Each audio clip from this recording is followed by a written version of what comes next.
Welcome. In this video, I'll show you how to make a checkbox required in DocuSign. All right, so first up, go and log into your DocuSign account. Now, I'm just going to go ahead over to my agreements right here under draft.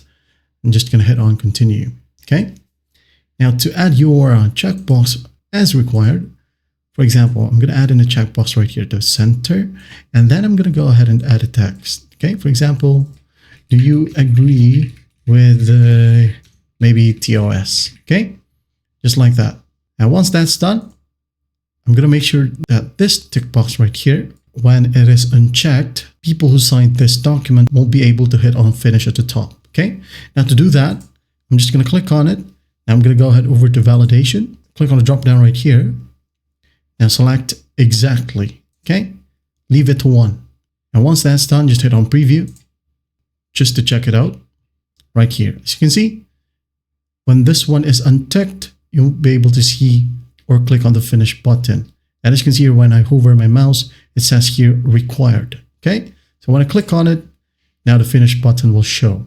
That's basically how you do it. That's how you make a checkbox required here in DocuSign.